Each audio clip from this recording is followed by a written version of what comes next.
This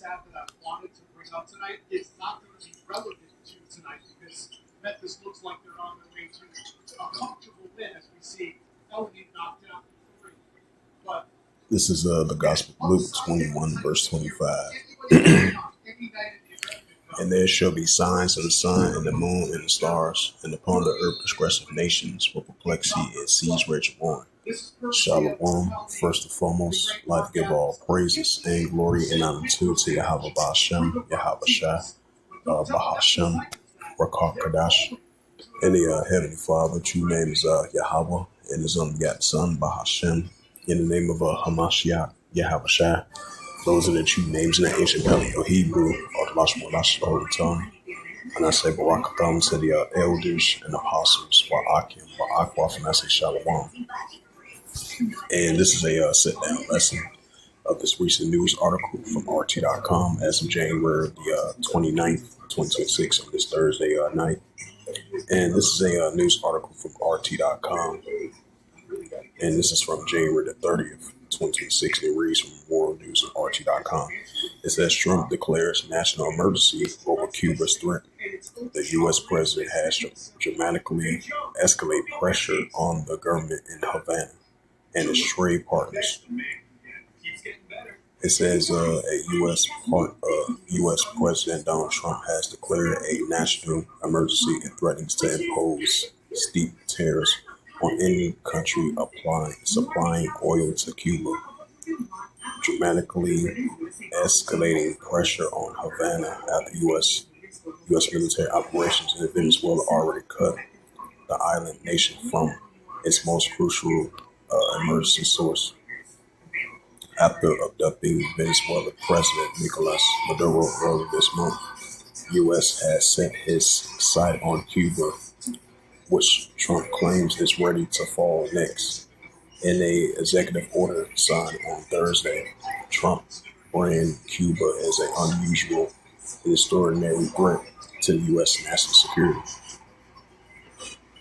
I don't understand that. Why would Cuba, as they financially struggling, and how is Cuba is a extraordinary threat to the U.S. national security? I mean, I don't get it. It's ridiculous. You're trying to take that resources away from them because that's the only muscle resources that they have. Now you're trying to block oilage from them. Of much of the resources that they already have. Because Cuba, they are. They're going through a financial instability. And you're trying to take of their resources that they already have, just like they did to Venezuela. Now they're talking about Venezuela is next to fall. It's kind of crazy. This this current administration is kind of crazy.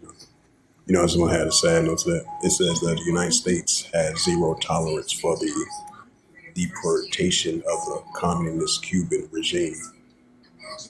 It says the order states, I find that policies, practice, and actions of the government of Cuba directly threatens the safety and national security and the foreign policy of the United States.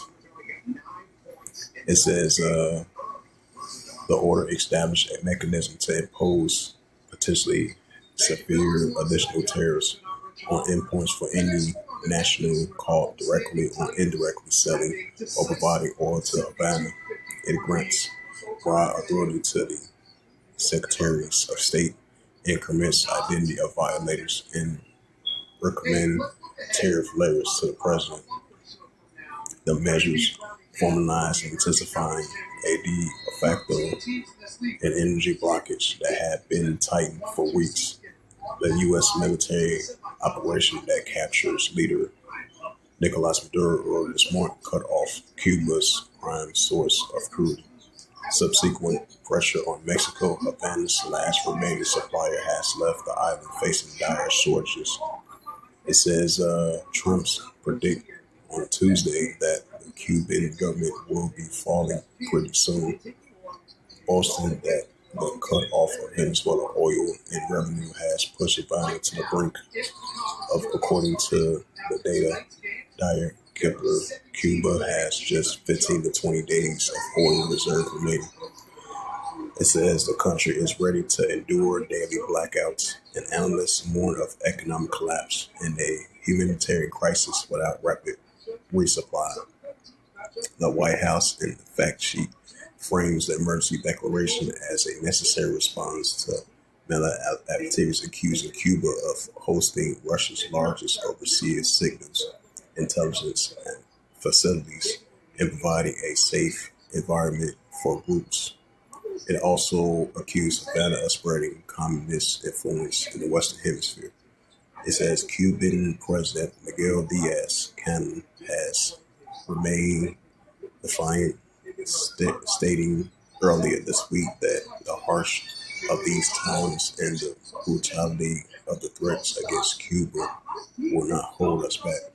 Cuba has been under the U.S. trade embargo since the 1960s, but has not faced the prosperity of the prospect of a American naval blockage since 1962, when the President John F. Kennedy placed it under a quarantine for 13 days to prevent the transfer of Soviet missiles to the Cuban military.